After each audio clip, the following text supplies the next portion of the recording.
Welcome to the Daily Objective. We talked about the US Constitution a couple of times, either with Brian Simpson about how could we perhaps have a new constitution, and a couple of other times. But today, by the way, I'm Daniel, usually the producer behind the scenes, but today I have the privilege of being here with James Valliant to talk about perhaps how people both on the right and the left, or maybe the other side, depending how the Zoom shows it, are wrong about the Constitution. Hey, James, how are you doing? Hey, Daniel, it's great to have you as the host. I think you make a great host, and I think we should have you doing this more frequently. It's great for the audience, too, to see the magnificent genius behind all the technical stuff that makes Ayn Rand Center UK possible. And just on that thought, please, folks, do consider helping us with super chats and join in with the conversation. We'll be talking about the U.S. Constitution, a matter of great controversy in the United States. I mean, newspapers all over North America are filled with discussions of the last few days over the recent Supreme Court decisions. So please join us with your questions. We especially appreciate super chats. But what an exciting conversation to have. Yeah, so before we move to perhaps the main topic of the discussion, I would like a couple of starting questions. So how would you describe what is the purpose of the Constitution? And also, is there something unique about specifically the US Constitution, something unique the founding fathers had in mind while drafting it? Very much so. They were dramatic, as is well known, they were dramatically under the influence of some cutting edge political philosophers from Europe at the time, men like John Locke, Auberon Herbert, or Montesquieu, the great French political theorist. These people had a tremendous influence, as well as the entire tradition of British law. British common law, the development of British common law, the parliamentary system left a deep impact, as well as their study of ancient history, believe it or not, their study of the democracies in Athens and the Republic of Rome. The animated... Yeah, if I can quickly add something, I think a friend who also studied history told me about it. I think it was Thomas Jefferson or maybe Benjamin Franklin who wrote all the systems that have ever been created either in ancient Greece, during medieval ages, in the Middle East, everywhere, and wrote, okay, why did they fail? Why did those systems not work? Exactly correct. They were approaching it in a scientific way. It was the Enlightenment. And back in those days, people had tremendous confidence in the power of reason. The science of Newton was conquering the world. The political ideas of Locke, which were arguments against slavery and for personal individual property rights, were sweeping the day. And it was that approach that makes the United States so distinctive and very unique, especially in the last 2 years when we've lost sight of this. The primary value was the restriction of government. Tyrannical governments, various sorts, theocracies, absolute monarchies, you name it, had dominated history, obviously, up to that point.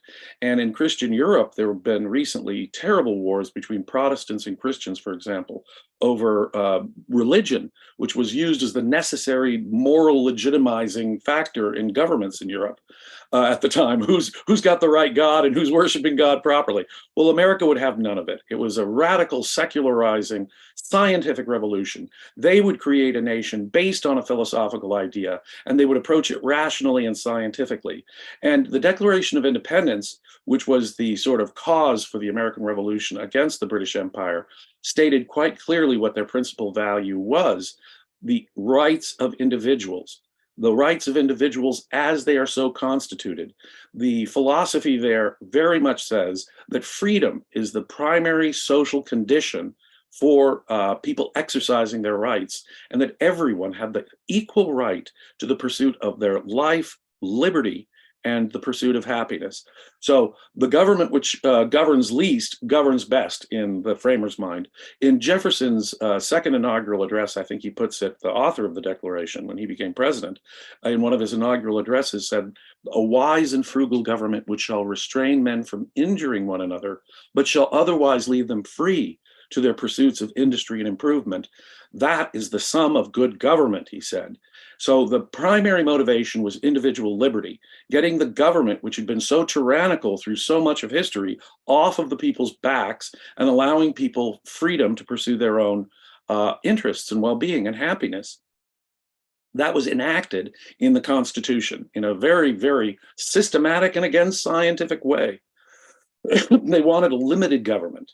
And so the fundamental aim of the Constitution, if I can summarize it in one sentence, is to hamstring the government from becoming a tyranny. They want to limit the government. We have laws, criminal laws, to protect me from you and other criminals, right? I can't kill you, I can't steal from you, but that's me versus you, and the government enforces that. But individual criminals have been really pikers compared to the violations of dictatorial governments in history. So what we really need to do is hamstring, tie down the government, prevent it from violating individual rights. That's the primary goal of the Constitution. So we have laws to protect me from you, and we have the Constitution to protect me from the Constitution, or the government. The Constitution to protect me from the government. So the primary motive for the Constitution writers was to limit the powers of government. And so in creating the Constitution, they set out a list of specific powers that the federal government would have. The United States government, remember, the United States was a confederation of 13 colonies that became 13 independent states. And that's that confederation and a union between these different states. They got together and said, what powers should our federal government, should the overall government that we share have? And they listed them very specifically. You have the power to do this, you have power to do that. That's in Section 8 of Article 1 of the Constitution. Well, people like Thomas Jefferson, the author of the Declaration of Independence, at the time said, well, that's not good enough. We need a statement of rights, a statement of the freedoms, positive freedom of religion, freedom of speech, free exercises, all kinds of freedoms he wanted to make sure that were protected that had been violated by governments recently in the past. And he said he wouldn't sign off and support, an influential man like Jefferson wouldn't sign off on the Constitution if it didn't have a Bill of Rights. So the very first, when they promised him one, they got it adopted, and Thomas Jefferson served as the Secretary of State for the first president, George Washington. He gave his endorsement to the government because of that Bill of Rights coming in. And James Madison, the man considered the father of the Constitution, proposed the famous American Bill of Rights as the first 10 amendments to the US Constitution. Now, the folks who didn't want the Bill of Rights in there were not men who wanted strong government. What they argued was, well, look, if we put in the freedoms that individuals have, that'll be considered an exclusive list. People will think government could do anything except do the things they can't do in the Bill of Rights. And that would, see, we listed the powers. Where, for example, in Section 8 of Article 1 of the body of our Constitution, does it give Congress the power to establish a religion or the power to engage in a censorship? So by putting the Bill of Rights in, it would give us a confused impression. So in order to correct this impression and to save both sides, the Bill of Rights contains two important amendments. 2 of the 10 amendments to the US Bill of Rights are a 9th and a 10th amendment. The 9th amendment says, just because we've listed rights here in the Bill of Rights should not be used to deny or disparage other rights contained by the people. So they're saying flat out, this is not an exclusive list of rights. There are more rights that we haven't even listed. The freedoms are this open-ended, undefined, nebulous greater thing out there. And then they had the 10th Amendment. The delegation of powers to the United States government, those powers not granted to them are preserved and reserved for the states and the people themselves. So if we haven't granted the specific power to the feds, they don't have that power. So the 9th and 10th Amendments are the methodological key code to the Constitution. The twin fears of the framers were, one, that the Bill of Rights would be constricted and people would read those rights narrowly. The other fear was that they would read the powers granted to the federal government broadly. And so those twin fears were dealt with, in effect, with the 9th and 10th Amendments. And of course, today, the left and the right effectively have chosen sides, and they've taken the two sides the founding fathers found pernicious. One side, the Republicans, wants to read the rights narrowly.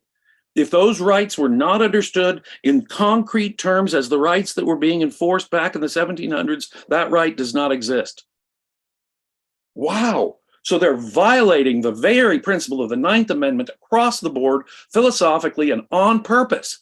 Similarly, the Democrats say, well, no, the powers have to be read expansively. If some generalized power, interstate commerce, that doesn't mean just between the states or traveling between the states. That means any commerce, anywhere, any aspect of business or the economy, which is in effect what the Supreme Court has utterly corrupted the Constitution in doing over the past 200 years. They've given the federal government powers that are outside the explicit grant of powers given in the Constitution. They've eradicated, for example, the word interstate so that the Congress can do anything. So you've got Democrats taking the side that the framers hated.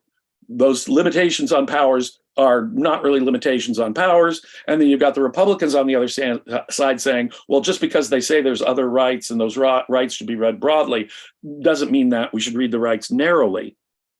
They're both obviously wrong. They're both taking the sides that the founding fathers so feared. They are both in violation. They're both taking the sides that Alexander Hamilton on the one side and Thomas Jefferson on the other side both agreed were wrong. So the two different parties that came together to make the Constitution would have both agreed that that the conservatives today and the liberals today are simply wrong in their methodological interpretation of the Constitution. When the Constitution speaks of rights, it speaks of rights in big, broad, expansive language, freedom of speech, free exercise of religion, things like that. And so that big, broad language is meant to encompass examples and applications that the framers had not envisioned, or even things that might be violations then and there at the time. The originalists, the conservatives say, if it was the law in 1776 or 1787, however they want to put it, then that's all they meant by liberty. No. They use that big, broad language specifically to include things that they had not anticipated or thought about. That's why they use such broad and expansive language. But when it comes to the grant of powers and the procedures by which government has to use those powers, it was very specific. Let me give you an example. The president takes office on noon on the 20th day of January every 4 years. Now, when you're being that specific, obviously the legal interpretation should call for a specific enforcement of that. So read the powers and the procedures narrowly and read the powers broadly.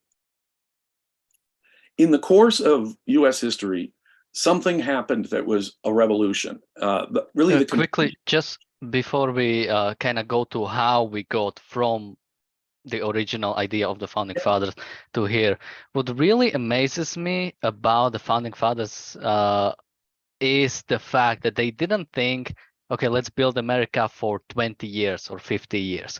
They really thought about, let's build a nation that will last. Like this, the final nation, like this one will be my like favorite thing about it, about this Constitution specifically, and you can correct me if I'm wrong, is that they can't like change the Constitution in a way like going back and like changing the language of the Constitution back.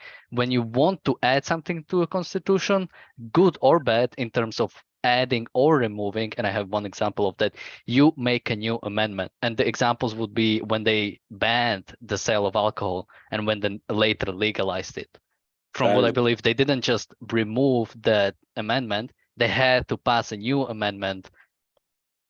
This is true. Why would the Constitution contain a difficult and complex amendment to the Constitution process if they thought that the language was loosey-goosey on either end?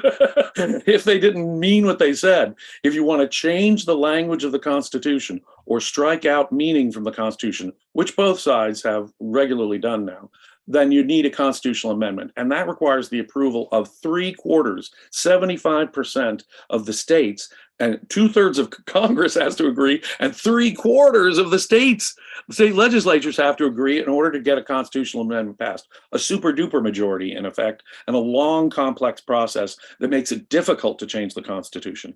You know, even the framers even put a part of the thing outside of the realm of amendment. You cannot change the state's representation in the Senate, a very undemocratic element, by the way, 2 senators for every state, regardless of their population. The state's representation in the Senate cannot even be affected by amendment. It's outside the ability to amend. So these people were going for a long-lasting, permanent idea, and they did not want a lot of change. They thought they had got it right, and they were using historical models. The main historical model that they used was ancient Rome. Ancient Rome had once been a republic, and a republic for, I mean, not a representative republic in the Jeffersonian sense, but it had been a republic for centuries before it became an empire, a monarchy ruled by absolute rulers like emperors. And that example frightened the founding fathers, who were well educated in the classics. They did not want to see a republic decay into a tyranny, just like the Roman Empire had. And so the United States very much modeled itself on the Roman Republic. We have a Senate. It's called the Senate. We have 2 executive officers who, right? Just like they had 2 consuls in Rome. And they have a veto power, just like the tribunes of ancient Rome had a veto power. If you go to Washington, D.C., it looks like a Greco-Roman with all these white colonnades. There's nothing medieval or Gothic about it. They're modeled I hate to break to my Christian conservative friends, but the model for the founding fathers was a pagan, pre-Christian model of the Roman Republic. And they were going to build in systems that would prevent the rise of a Caesar. And that was what was keen on their minds. They were also brilliant lawyers, English lawyers at the time, well-trained English lawyers in the rights of Englishmen under English law at the time. And between these 2 forces, along with the cutting-edge political philosophy of the time, these guys had a powerful, powerful argument, and they wanted to restrict the powers of the federal government. That makes sense? Yeah, so let me read a couple of super chats and then we can move off to, well, how did we get here? So first, thank you, Bonnie. She sends a super chat. Thank you so much. Thank you, Nick Bruno. Thank you, Anne. She's asking, or she's saying, good show. James, how often do you go to OCON? Oh, the last time unfortunately, I've had some health issues that have prevented my traveling in recent years. The last time I went to OCON was in 2019 at Cleveland, where I gave my presentation on creating Christ. But I've been to multiple objectivist conferences over the last 40 years. And I try to go whenever I can. It's going on this week. Folks, if you've never been to an objectivist conference, you've got to go to a couple. Really, really, the social connections you'll make are just as amazing as the amazing intellectual content that you'll get there. So I try to attend whenever health permits. You will not get any sleep. That's one thing I'm warning you about. That is true. I didn't get any sleep.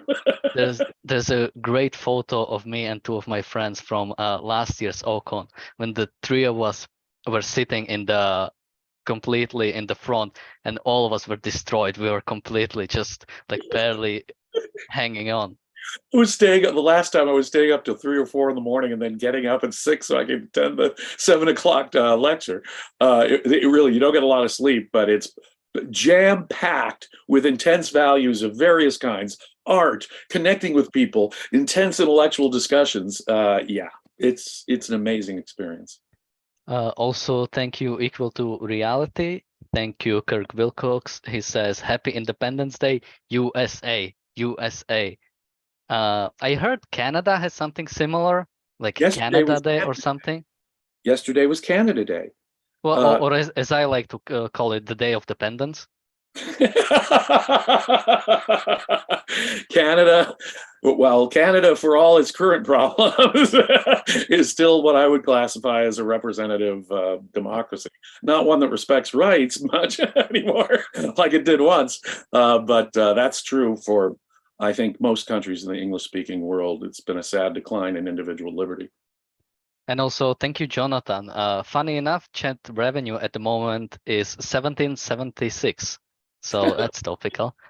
So, James, how did we get here? How did we get from the founding fathers who wrote the Constitution and had a certain idea of it to today, when both the left and the right read it completely differently? And funny enough, different in the way the founding fathers were afraid that it would be read.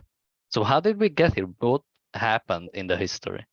Well, for over the last 150 years, the progressive left has been attacking the Constitution and the Founding Fathers systematically.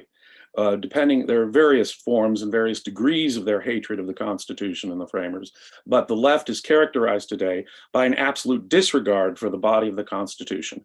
The justices from the left basically are a rubber stamp for whatever Democrat politicians want to do. They will do so in an unprincipled and inconsistent way to allow, in effect, left-wing progressive politics to come through.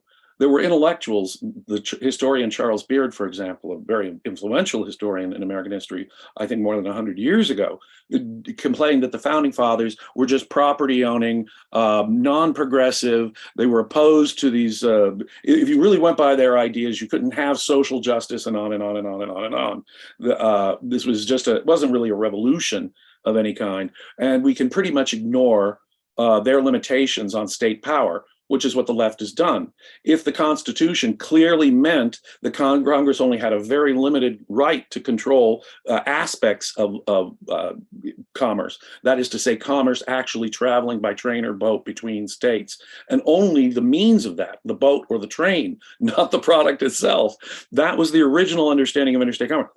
Democrats just erased the word interstate out of it. So any commerce, in effect, now can be regulated. And they're perfectly happy scratching out words, eliminating things. You'll notice they've got the left today, there was a bunch of decisions recently that they didn't like. So now they're attacking the institution itself.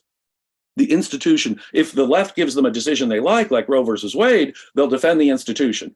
But now they're attacking the very institution and the heart of the constitutional system itself. So the left has thrown into the complete garbage can any respect for the Constitution, as far as I'm concerned. You may as well just rip it up and have a new thing that says progressives can do whatever they want, however they want it, which is basically the Constitution as the left understands it. Take the decision on the president being able to spend hundreds of billions of dollars on student loans. The Constitution could not be more explicit and clear. Only Congress can authorize the appropriation of money from the US Treasury. Only Congress. The law in question here never gave the president the power to forgive debts, much less to the tune of hundreds of billions of dollars. The president, the Congress passed a law that told the president, don't forgive their debts a couple of weeks ago. And the president, overriding Congress, said, no, I can still do it. He's still trying to find ways to do it. So the left has no problem trashing the very basics of the Constitution, like Congress has the power of the purse strings. They'll trash fundamental principles that basic to get to cut a path through the law to make whatever socialist dream they want happen. They'll ignore the Equal Protection Clause and say, yes, government-sponsored programs can be racist, can discriminate against Asian Americans. That's what they advocate. Racist discriminations by the state against a racially discriminated against a minority like Asian Americans. That's okay with them. Even though we have a provision of the Constitution that says no person shall be denied the equal protection of the laws. So they'll strike out the Equal Protection Clause, they'll strike out interstate commerce, they'll strike out the power of Congress to appropriate money if it meets their goal. So the Constitution is meaningless. I'll go this far, meaningless to the left when it comes down to getting what they want. The right has a little more respect, but their respect for it is bound, shackled to the ways in which the law was governed in the late 1700s. They ignore the Ninth Amendment. They ignore the expansive language. So that, for example, if Georgia has a sodomy law, I don't mean to this is adult conversation, ladies and gentlemen, but there was a law, and I'll be graphic and specific here, a law in Georgia for many years that said that the contact between the mouth of one person and the genitals of another person is a crime. Even a married couple could not engage in oral sex. Through Georgia's history, you couldn't kiss your spouse's genitals. I know that sounds ridiculous to the 21st century mind, but within my lifetime, 40 years ago, the conservatives on the Supreme Court said, yeah, that's okay. They can have sodomy laws like that. There's no right to liberty in any kind of basic sense. Now, they have overturned that in recent years. Within the last couple of decades, all of that has been swept away by the progressive side, which is weird, joined in with some moderate conservatives like Justice Kennedy, got rid of that. But you see, what we face is Republicans will never find sexual freedom or privacy. They'll never find on their own something like abortion rights, personal autonomy over your body. They'll never find that because they're reading it narrowly and in violation of the intent of men like Jefferson, Madison, and the Bill of Rights, in my view. Now, how did we get here is a broader historical question. Originally, the Bill of Rights only applied against the federal government. The 13 original states didn't need to comply with those rights. They could have, for example, an established religion. So we could say, yeah, we're Anglican here in Connecticut if they wanted to. The Bill of Rights only limited the power of the feds. There were certain limitations on the states. They had to have a Republican form of government. They couldn't have trade wars between the states. There were certain limitations, but the Bill of Rights itself only applied to the federal government. And so states could engage in slavery. There was slavery for the first, 75 years of this country's history. So you have to say, well, what the heck is going on here? Well, when the Civil War happened, Abraham Lincoln turned it into a crusade against slavery, as people who read the Gettysburg Address and the Emancipation Proclamation can see. And in the wake of Lincoln's assassination and the Northern victory, the 13th, 14th, and 15th Amendments to the Constitution were passed. The 13th Amendment abolished slavery everywhere and involuntary servitude, except as a punishment for a crime. 2, no state can deprive any person within its jurisdiction the equal protection of the laws. They wanted to protect the rights of freed Black slaves so that Southern states couldn't violate the equal protection of the law. Well, what immediately happened in America? Southern states passed draconian segregation laws that by law forced different facilities between Blacks and whites, which existed for decades. The Supreme Court said that was okay under the Equal Protection Clause. Separate but equal. So again, there's the Supreme Court scratching out the meaning of the Equal Protection Clause. And so from the 1890s to the 1950s, we had separate but equal, for example, as a doc. Only in 1954, a Republican-dominated Supreme Court overturned that and said, no, separate is not equal. And in fact, any cognizance of race by a government program or a government-sponsored program is pernicious.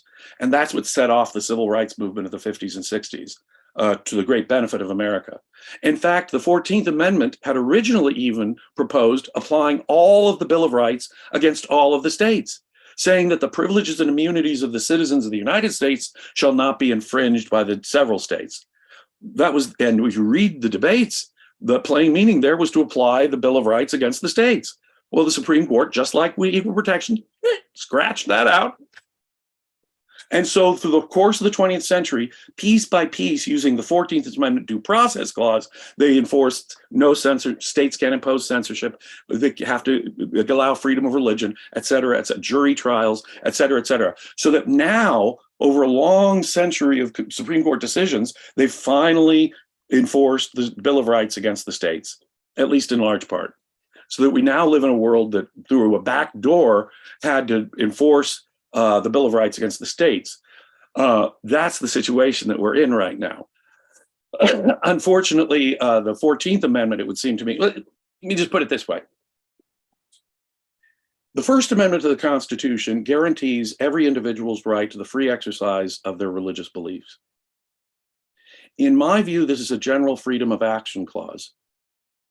Anyone is free to act on their own best judgment, whatever their values, whatever their beliefs, whatever their ideas, whatever their state of mind. Let's call that religion, their philosophical beliefs, their judgment. They're free to act on it. Full stop. You are free to act on your philosophical beliefs, Daniel, whatever they are, under the First Amendment to the Constitution, as I read the First Amendment to the Constitution, except insofar as you'd be violating the equal right of someone else to do exactly the same. That and only that restricts your freedom in my mind, and that's how the framers actually saw it. Your right to life, liberty, and property cannot be taken away except by due process of law, and your freedom of action is only constrained by someone else's rights. That's that. Now, has the Supreme Court ever, that's the plain meaning of the First Amendment as I can see it. Has the Supreme Court ever gone that far to look at the plain, broad meaning of those words? No, they have not. But it seems to me that That is the meaning of the Constitution. So that if we were to properly enforce the Constitution, my conservative friends, let's imagine some mind experiment. Jim Valliant is the Chief Justice of the Supreme Court, and he's got Daniel and Rossi to help him get the votes through. Okay, what would we do? What I would propose we do is expand the ideas of freedom in the Bill of Rights just as expansively as the framers meant. Freedom of speech means any freedom to communicate. Just because they didn't have computers back in the 1700s. You'll notice that's what the left does with the Second Amendment. The right of the gun. Oh, well, that just meant muskets. It obviously doesn't mean 9mm semi-automatic weapons in the 21st century. Well, if we use the same logic, you'd say, well, of course, you could censor the internet. There was no internet in those days, so it was only new printed newspapers. So the First Amendment censorship stuff only applies against newspapers. No, there's freedom of speech, and it applies against even those unforeseen media that the framers had not anticipated. It's the only way you can interpret the Constitution, using that big, broad language. That would irritate the right. We would be constantly saying, yeah, that's freedom of speech. Yeah, that's freedom of exercise of your religion. Yeah, that's your freedom of privacy when it comes to your private sex acts or abortion, very importantly. So that would irritate the right enormously, because it would be reading the rights, the freedom, individual freedom, expansively as the framers wanted us to. And it would piss off the left because we'd be reading the powers narrowly. Where the heck does it give you the right to engage in a Securities and Exchange Commission or antitrust laws? Those are all violations of the Constitution. The Interstate Commerce Clause gives the Congress no such power to regulate securities on Wall Street. None. The SEC, in my view, is unconstitutional. It is outside the scope of the granted powers in Section 8, Article 1, granted to Congress. Similarly with antitrust laws. They are not permissible, in my view, under the Interstate Commerce Clause. If interstate, and every word has to be given meaning. And the Democrats have struck out that interstate commerce word, you see. So both sides are wrong. The government is doing 90% of what the United States government does today, in my view, violates the plain meaning of the words of the Constitution. The Democrats refuse to see that, and even most Republicans refuse to see that. The right is constricting these big, broad freedoms, freedom of speech, freedom of religion, right? Liberty in general, the general liberty clauses. They ignore that altogether. Individual liberty is a vague abstraction. No. The right doesn't like that. We've got to be able to still regulate states, especially have to be able to morally regulate you, Daniel, because if they want to have religiously based morality laws against gay sex or against prostitution or against certain kinds of free expression, the right has no problem with that. And they're reading the Establishment Clause narrowly. If government schools with compulsory education laws, you have to send your kids to a school, and the government provides this school, can teachers lead kids in prayers? Isn't that an establishment of religion? And the Supreme Court has said, yeah, that's a violation. The right hates that. The right thinks that the Establishment Clause doesn't prevent government schools from leading children in official prayers. So the right has a very constrained view of individual liberty and what it should be. And it should be restricted to the way things were in the 1700s in Great Britain and America. Well, that's primitive and bizarre and against the intention of the framers. Whereas the left says, well, let's ignore the language of the Constitution. If we want to get something done, we're going to get it done. If we have to cut a path through the constitutional language to do it, we will do it. Obviously, both are epistemologically wrong.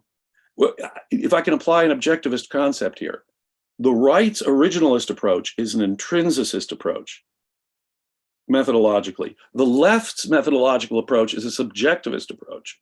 The words of the Constitution can mean whatever we want it to mean, depending on the context. It's sort of a pragmatist by way of individual subjectivist methodology. So they're on the subjectivist deep end over there, whereas the right is on the religious, dogmatic, intrinsicist deep end over there. If there were laws against sodomy and abortion in 1776, then there can still be laws against sodomy and abortion even today. They're both obviously, on the face of it, on the plain meaning of the Constitution, much less the interpretation that the men behind it, like James Madison and Thomas Jefferson, specifically had in mind. Yeah, it really shows you how, at the end of the day, Constitution is just a piece of paper unless you have the people who know what it is for, people who have the vigilance to actually stand by it and advocate for it and even expand it. I mean, even the founding fathers knew they might not have everything right. So that's Right. why you can amend the Constitution. But the point of it is not to, as for example, ban alcohol. It is use it to expand on the rights, make it better, make the government's protection of rights better. And this vigilance cannot be in just like one group of people. It has to be with the citizens, it has to be with the politicians, it has to be with all parts of government. For so long in my country's history, it was considered vital to teach the founding ideals, the political philosophy, and the system of government to students. That knowledge, that understanding of why the framers built the government that they did and put in the principles that they did was considered an important part of American education. No longer. Today, we are giving people the wrong idea about the US Constitution. Conservatives leading the pack by saying it's fundamentally an expression of Christianity, an enforcement of Christian values, which is just about the opposite of the truth. So they're undermining the philosophical base and giving good reason for the left to say, see, it's outdated, primitive, we can ignore that religious stuff from 250 years ago. And so both, it's absolutely true. No written constitution will protect you from a bad philosophical culture. Philosophy, the understanding of those ideas, is the thing that really protects us in the long run. No constitution, every constitution will break down eventually in the face of a failure to understand those principles, a failure to respect those principles, and that comes from philosophy. Education and philosophy are the necessary prerequisites for the future and understanding the Constitution and preserving its ideals. Which both sides, in my view, have simply thrown in the towel on. So please support Ayn Rand Center UK. Objectivism is the only philosophy that can not only protect the idea of the founding fathers, but also expand on it in the right way, not in the expansionist way the leftists think about, and will not restrict it in the way right thinks about it. You're absolutely right. James, We objectivists are the only ones with the right answer here. We are the only ones on the same team with James Madison and Thomas Jefferson and Benjamin Franklin. We are it, folks. We are the real defenders of the framers, and we're alone in that. Remember that. So when you consider supporting an institution like the Ayn Rand Center UK, notice we are the ones defending these ideals, the only ones out there defending that. If you think those ideals are important, please consider a value for value exchange, and do consider becoming paid subscribers to the Ayn Rand Center UK. We have all kinds of programs, and we're expanding all the time the new programs that we're going to have. In fact, Daniel, what can Ayn Rand Center UK viewers expect later today or this week? So there are no upcoming shows today. Usually we have HBTV, but Dr. Binswanger is currently at OCON. I believe he has a talk at the exact time that HBTV usually happens. Right. But we will be back tomorrow with another episode of the Daily Objective. So thank you, James. This was a great episode, and bye everyone. See you tomorrow. See you.